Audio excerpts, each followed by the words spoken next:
De La Rosa and four other ex-PNP officials tagged as ICC suspects. O, naalala nyo na to. Naalala nyo na. Ayan. Naalala nyo to. Last week to eh. Last week. 3 days ago. Sabado. Nagsalita kanina si Soldier Leonardo Guevara. Ini-interview, mga kutsero. Pagka-interview, anong sinabi? Confirmed! Suspects ka sila. Suspects ka sila, guys. Totoo ang chismis. Suspect na si Bato de la Rosa.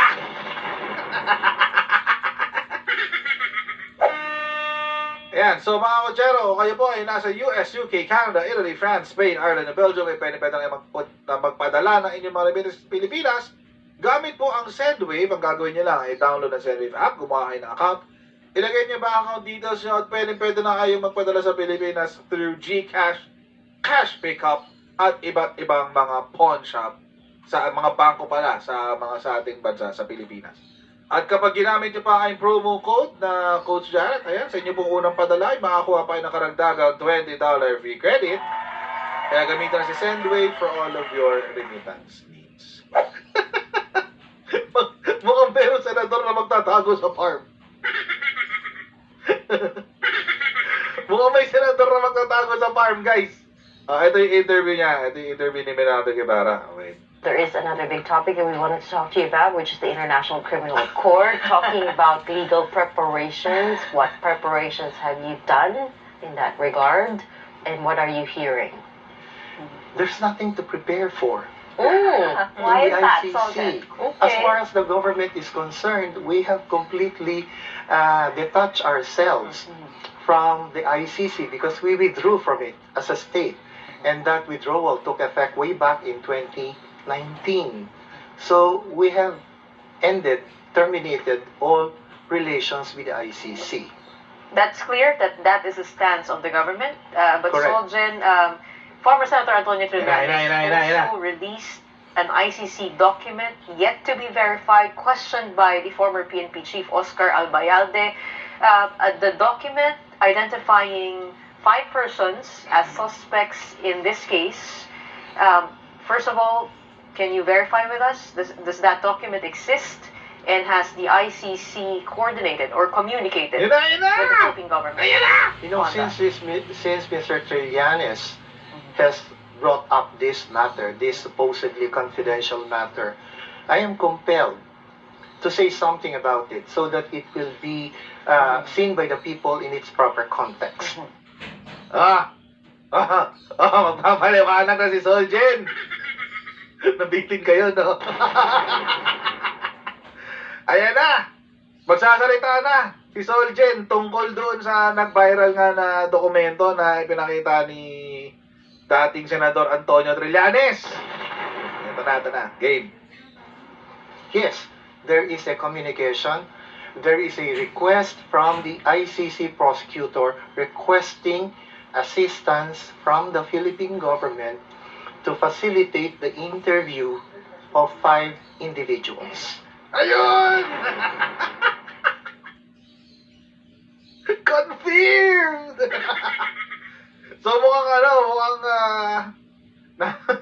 nasa redemption arc ngayon ng buhay niya si Trillanes. Redemption arc.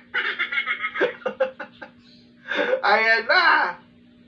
Nakikipag-usap na ang ICC sa gobyerno ng Pilipinas. Ayan na. Senator Bato. Ayan. Kinumpirma ng Solgen. Kinumpirma ng ating Solicitor General. Kinumpirma ng ating pinakamataas na abogado, mga kutsero. Don't forget, the Solicitor General is the tawag dito? The top lawyer ng Pilipinas kasi siya ang pinagtatanggol niya, ang estado ng bansa. The state. Yan ang pinagtatanggol niya, ang state. So, confirmado. Confirmed! Nakikipag-usap ng ICC sa gobyerno, mga kutsero. Confirm na, confirm. Noong una medyo doubtful pa tayo dyan, ba? Noong una medyo hindi pa natin binibigyan ng bigat kasi baka wala lang or di ba kasi si ICC din mismo sinabi niya that they will not confirm yung tawag dito yung dokumento ng ICC. Oo. So, pero ngayon mga kotsero, wala na. No holds barred na. It's true. Confirm. Yung dokumento na inilabas ni Antonio Trillanes ay confirm. And the reason for this is this. The ICC prosecutor cannot apply for a warrant of arrest unless he has full information Correct. about the facts that happened Parang in the Pinas din. Philippine drug war. Parang Pinas din yan. So far, the ICC prosecutor has seen much on the side of the complainants, but nothing much on the side of those being accused. So it is the duty of the prosecutor under Article 54 of the Rome Statute to investigate all facts, whether incriminating or exonerating, so that he presents a balanced picture to the pretrial chamber, who will determine whether it will issue a warrant of arrest or not. What has the ICC? Yon. Or for context mga kotsero, ang pakikipag-usap ng gobyerno ng hindi pala gobyerno. Ang pakikipag-usap ng ICC, ng International Criminal Court sa Pilipinas, ay ang pag-i-interview sa 5 tao. Ay, sino itong 5 tao na to? Yung mga sinabi ni Trillanes. Si Bato de la Rosa, former Chief of Police. Oscar Albayalde, former Chief of Police din yan. CIDG Chief Romeo Karamat. Napolcom Commissioner Edilberto Leonardo. Tsaka PNP Intelligence Officer Eliazar Mata. Okay, so ang punto po nito mga kotsero, tulad nga na sinabi ni Secretary Menardo Guevara, Soljet Guevara, na para sa Pilipinas din yan. So bago pala umakyat sa korte yung kaso na i-file mo sa fiscal, pag-aaralan mo na ng fiscal. Pag-aaralan mo na ng fiscal kung meron bang basehan yung reklamo. So for the past ilang years na, 2017, 18, 19, 21, 22, 23. For the past 7 years, nagbilang na. For the past 7 years, ang napapainggan lamang ng International Criminal Court ay yung parte ng mga complainants. Yung mga nagreklamo lang. Oo. Ngayon, mga kotsero, para magkaroon ng balancing pananaw, ang ICC ukol dito sa issue ng war on drugs sa Pilipinas, kailangan din nilang i-deposition yung mga suspect. Kaya nasa listahan tong 5 to. Para sa Pilipinas din yan, di ba? Sa Pilipinas, mag-i-issue ng subpoena ang piskal kapag merong ang kaso sa piskalya. Pag i-issue siya ng subpoena, pag sasubmitting ka ng answer to the complaint, etc. Tapos kapag nakakita ng probable cause ang piskal, aakyat na yan sa korte, ang korte mag-i-issue ng warrant of arrest. Kung makitaan din niya yun ng probable cause. Ngayon, mga kotsero, ganun din sa ICC. Ang diferensya na sa ICC, mga kotsero, si piskal, quote-unquote, si piskal, kapag tapos na niya yung kanyang investigasyon, siya mismo pwede na siya mag-issue ng warrant of arrest. Yun ang kaibahan. Dito kasi sa Pilipinas, si piskal, hindi siya pwede mag-issue ng warrant. Iaakit pa niya sa korte. Pero, sa ICC, siya na rin mag-issue ng warrant. Yun na. So, mukhang opisyal, kinukumpirma na ng ating Solicitor General na si Bato de la Rosa, kasama ng 4 na ito, ay mga suspect. Suspect na sila sa war on drugs. Communicated. It has communicated, it's the ICC prosecutor who communicated that request to the Philippine government for For assistance. the review. In other For words, the interview. for the government to facilitate the interview of these people, whether at The Hague or in the Philippines, or if those 2 options are not possible, for the Philippine government itself to conduct the interview on behalf of the ICC prosecutor. And would you assist? What is this? What did you respond? Well, How did you respond? I am not sure about the final reply to the ICC prosecutor, but knowing fully well that the Philippine government, through the president, has repeatedly stated that we have no legal duty to cooperate or to lend assistance, then probably the answer is negative. But that does not mean that the ICC prosecutor cannot continue his investigation. He can do so. He can interview these 5 people directly. Correct. You're not All gonna that get- we are you're not going saying to get is in the the way. government will not be involved. You're not gonna get in the way. No, we will not get in the way. The ICC prosecutor can do that voluntarily by himself, directly talking to these 5 Soldier people. Manuel. Anong sinabi? Anong sinabi? Anong sinabi ni Soljen? We will not be in the way. Hindi namin sila haharangan ng ICC. Hindi namin sila pipigilan, pero hindi rin namin sila tutulungan. Bahala kayo. Alam niyo yung matunog doon, guys? Alam niyo yung matunog doon? Yung hindi namin sila pipigilan. Yun yung matunog doon. So, wait lang. Mag-roll nyo naman ng red carpet para sa ICC.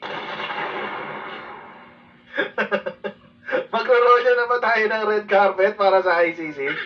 Agoy! Ang sikit-sikit naman yan! Mukhang nakakaamoy na naman ako ng isa pang magtatago. Di ba? Di ba? Baka mayroon tayo nakaamoy na magtatago. Sabi ko, malaki daw yung ilong ko. Nakaamoy ko na, meron magtatago pang isa.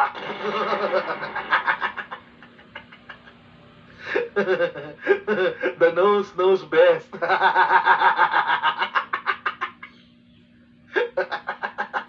The nose knows. Anyway. Yun yung matunog doon, guys, eh. Yun yung matunog dun eh. Yung, hindi namin sabi ni Soldier, hindi namin tutulungan ang ICC. We will not aid. We will not assist. Oo. But, we will also not prevent. We will also not prevent. Ayan na, agoy. We will not get in the way. Ay, matay tayo dyan. Mukhang mayroong kakanta ng Cry me a river. Cry me a river. Di ba, mahilig pa naman umiyak yun. Si Senator ba to? Oh. Mahilig siya umiyak eh. Cry me a river. Tingnan natin ano mangyayari. This is still a developing story. Pero, so tingnan natin yung mangyayari. I'm just trying to work out the Early timeline. part of July. Just Early this month. July. Yes. So you got the communication. Kailan daw ako ha? I'm just trying to work out the Early timeline. part of Starly, by himself, directly talking to these 5 Soldier, people. when was this? I'm just trying to work out the Early timeline. part of July. Just Early this month. July. Yes. So you got the 24th of July? 24th. So, ibig sabihin, tama nga yung nilabas ni Trillanes. Kung 24th, tama ba? 24th o 4th of July? when was this? I'm just trying to work out the Early timeline. part of July. 24th? Just Early this month. July. Yes. So you got the communication just in July. Yes. And Yes. I'm saying all of this so that we have a proper context for what Mr. Trillanes And is saying. as far as you know, has the Philippine government issued a final response? I'm not sure about that. I Mhm. tried to check before I went here, but I didn't get a reply. There's no signal. Is it Would it not be your DOJ? office? Is it Or not would your it be the office? soldier? There's Yeah. no signal. Kung may confirmation na raw ba? Kung may sagot na raw ba, sabi, di ko nakuha, walang signal eh. Loko nito si Soldier na. It's a bit confusing. Is it not your office that has to respond to the ICC? It's the Department of Foreign Affairs. So the Department of Foreign Affairs is the official channel. It related to us, and it also related to Malacanang, to the office Okay. of Do you need President. consensus for the answer, or the answer just has to come from you're the government's lawyer? We recommended the final say will be with the office of the President. Oh, siya naman talaga. And routed through the DFA, perhaps. Yes, Okay. the channel will The be the usual. DFA. And again, lastly, you don't think there's under the Marcos administration there's a chance for the Philippines to return to the ICC fold? not in the immediate future, as far as I. No, wala raw pagkakataon na bumalik tayo sa ICC. Early part of July. Early part of July. So, yung mga first 2 weeks siguro yan, malamang. Mga first 2 weeks. Early part of July. July pa rin. Very, very fresh. Very, very recent. Very, very fresh, guys. Oo. My goodness. Mukhang mukhang nakakaamoy ako ng magtatago sa Glory Hole Mountains. Oo. Mukhang nakakaamoy ako ng magtatago katabi ni ni Mang Kanor. Oo, yung isang Mang Kanor. Oo. Tumahilig sa bata as in underage. Election pa naman, guys. Oo, electionist pa naman si Senator Bato. Tapos may pasabog na ganito. Matindi. Matindi, guys. Matindi. Paano kaya maapektuhan nito ang kandidatura ni Senator Bato? Oo, syempre. My goodness. My goodness. Oo, my goodness. Hindi lang dyan, mga kotsero. Kanina, naglabas din ng testimonya si De Lima. Oo, well, sabi ko nga sa inyo, mga kotsero, lintik lang ang walang ganti. Lintik lang ang walang ganti, guys. Tapos, dito sa hearing na to, ay wala, bugbog na bugbog si Digong Lima. Siyempre, alam niya na. Si De Lima, gigil na gigil yan kay Digonggong. Ikaw ba naman, pinakulong ka ng 7 taon, tapos ang ending, i-dismiss ng korte lahat ng kaso sa'yo. I-dismiss ng korte lahat ng kaso sa'yo. Bakit? Kasi walang ebidensya. Pero, sabi ni De Lima, Duterte instigated the killings in his drug war. Ay. Siya daw, si Duterte daw, ang punot dulo, ang pasimuno ng pagpatay sa mga Pilipino noong drug war. Alam nyo, mga kotsero, nung sinabi pala niya na shoot them dead, tsaka kill them all, yun na yun eh. Ganun yun eh. Nung sinabi ni Digonggong na shoot them dead, tsaka kill them all, yun na yun. Yun na yun. Wala nang question mark doon. At wag silang magtago sa likod ng kilala niyo naman si Digong. Mahilig siyang mag-joke. Ang tindi ng joke niya, nakakamatay. Nakamamatay. Digong, wag ka mag-joke, nakamamatay. Tapos recently lang, di ba, nitong, naalala niyo nung na-issue yung confidential funds. Tapos, yung confidential funds ni Sarah. Tapos, in-interview ni Nikki Bulok, etong si Digonggong, dun sa, nung buhay pa yung gikan para sa masa. Ano sinabi niya? Oo, pinapatay ko silang lahat. Yun lang ang kasalanan ko, marami akong pinapatay, extrajudicial killings. Ang nakakatawa na lang, mga kotsero, hanggang ngayon, yung mga nagtatanggol pa rin sa kanya. Kasi alam nyo, at one point, mga kotsero, it becomes ridiculous trying to defend this guy. Itong si Digonggong. It becomes ridiculous. Bakit? Kasi aminado siya sa mga kalokohan niya, pero hindi siya napaparusahan. Kaya it becomes ridiculous. Ang hirap seryosohin ni Digong. Ang hirap seryosohin ni Digong. So, nung sinabi niyang kill them all and shoot them dead, anong naging resulta? O, babalikan ko to. Anong naging resulta? Para lang malaman natin lahat kung ano ang naging resulta ng pa-shoot them dead ni Digonggong. 2017 official report galing sa Supreme Court on key accomplishment of Duterte's administration that included 16,355 homicide cases under investigation, 4,000 dead in police operations. Meaning, nung panahon ni Digonggong, meron 20,355 na patay noong 2017 pa lang. Shoot them dead, kill them all. O di meron kang 20,355 na patay. Tapos sasabihin sa atin ng mga Duterte bubulagers. Sasabihin nila sa atin, "Oy, takot na takot na yung mga tao ngayon lumabas ng bahay kasi natatakot sila, daming adik, etc. etc." Ganun pa rin naman, takot pa rin ang mga tao lumabas ng bahay nung panahon ni Digong kasi baka mamaya itokhang sila. Imagine, mga kotsero, imagine nautusan ka lang bumili ng suka sa kanto.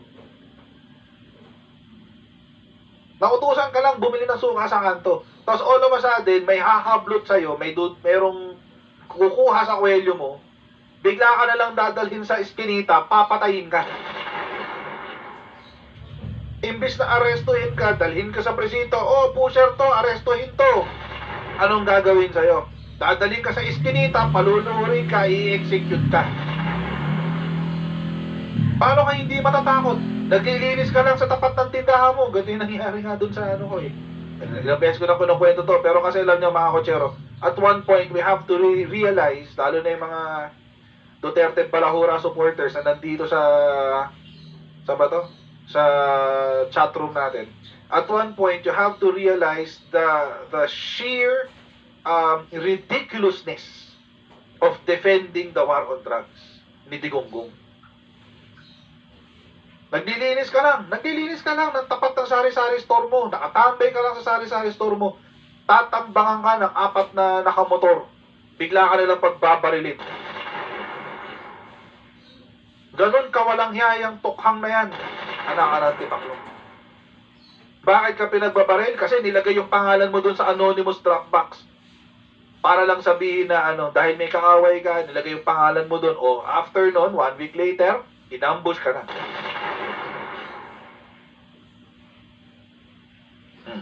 Tapos, sasabihin nyo sa amin, anong panahon ni Digong, tahimik, walang droga. Tahimik kasi pati yung mga tao ayaw lumabas. Pati yung mga tao hindi kriminal ayaw lumabas.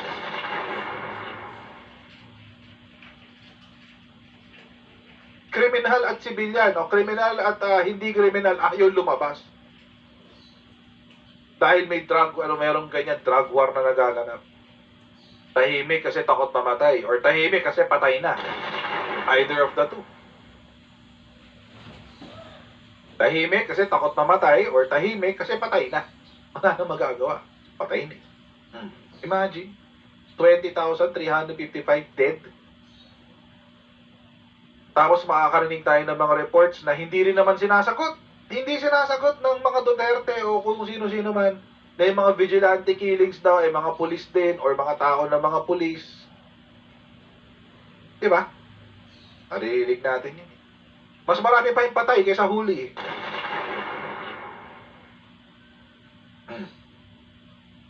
Imbis na napoprosecute, imbis na nadadala sa tamang hustisya, wala. Dead. Bakit? Sabi ng presidente ko, shoot them dead eh. Sabi ng presidente ko, kill them all.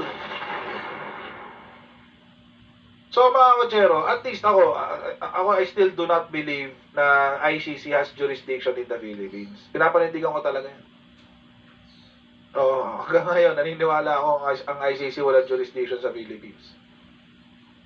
Hanggang ngayon, pinapaniwalaan ko yan. Pero, kung si ICC willing dalhin sa totoong hustisya ang kaluluwa ng mga namatay na to, higit 20,000. Feeling ko kulang pa yan. Higit 20,000 and counting. Walang problema. Kasi at the end of the day, it's all about achieving justice for those who were disadvantaged. Diba? Hampas lupa lang tayo guys eh. Anytime pwede tayong padukot. Anytime pwede tayong papatay. Hampas lupa lang tayo eh. Tapos sila, they can justify. Sasabihin lang nila na, hindi, joke lang yan. Ano ba kayo, joke lang yan? Huwag kayo maniniwala sa mga naninirang dilawan. Joke lang yan. Alam nyo mga kotsero, at one point, the joke is no longer funny. Especially when you have 20,000 people dead. Tapos sasabihin ni Pato de la Rosa, drug war yan, natural. Sa drug war, meron kang casualties. Sa drug war, meron kang mga, ano tawag doon? Collateral damage. Okay, so kinukumpirma nyo, Bato de la Rosa, kinukumpirma nyo na pinatay nyo talaga yung mga tao. Kasi war eh. So ngayon, kinukumpirma nyo na you waged war against the Filipino citizens. Kasi hodang kriminal yung mga yan. Filipino citizens pa rin sila. Hindi nyo naman pinadaan sa proseso. You waged war against the Filipino people. Hindi nyo naman kalaban yung kung sino yung sindikato eh. Hindi nyo kalaban yung sindikato. Ang kalaban nyo, yung mga citizens, Filipino citizens. Bakit? Kasi mas marami pa kayong collateral damage kaysa huli. Pati mga pulis eh. Pati mga pulis napapatay. Kasama sila sa collateral damage. In your war against the Filipinos. Diba? It's no longer the war on drugs. It's the war on Filipinos. So, ako mga kotsero, ito lang akin. I think at this point, si PBBM should start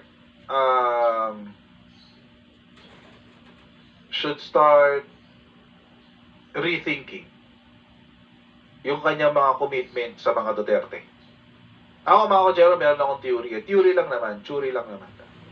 Meron akong theory na kasama sa usapan ni Sara at ni BBM na kung manalo sila bilang unity, poprotektahan ni PBBM ang mga Duterte laban sa ICC.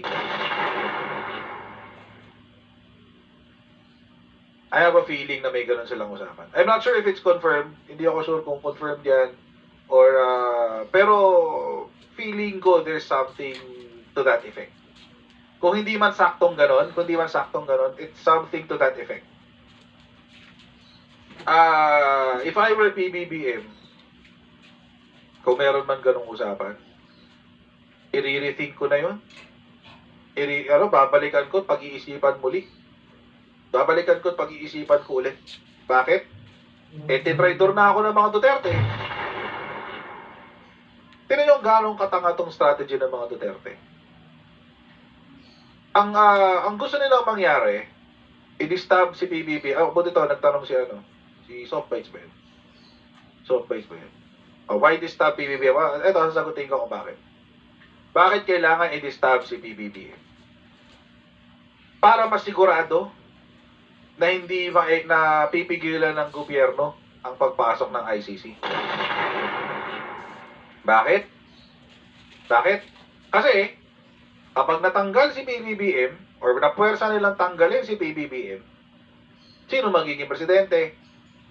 Pag napagtagumpayan nilang matanggal si PBBM, ang magiging presidente ay yung self-appointed, designated, Nipo baby, spoiled brat na si Sara Duterte. O, di ba sure nga naman hindi makakapasok ang ICC? Hindi lang yun. Back to 2016 tayo. Hindi lang yun. Kung mananalo pa siya sa eleksyon, at dagdag pang 6 na taon.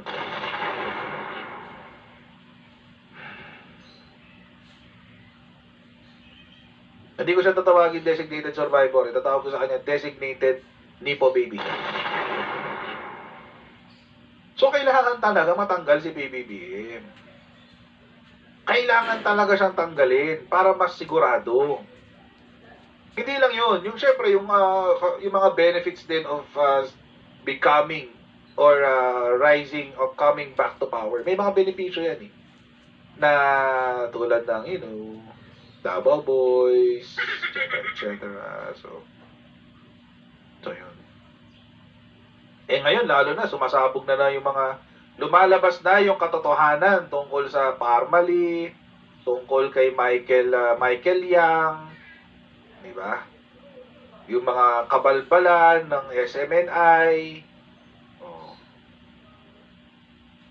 51 billion ni Pulong, Lahat yan, babalik, guys. Lahat yan. Pag naupo si designated Nipo baby. So, kaya kailangan siya i-disturb. Kailangan siya i-disturb. Para kontrolado talaga nila. Kontrolado talaga nila. Hindi na nila kailangan umasa kay Bongbong Marcos. Anong Bongbong Marcos? Kami na yung nakapoder. Pero na sila ulit. So, it's up to you, guys. Meron pa tayo 2028. Di ba?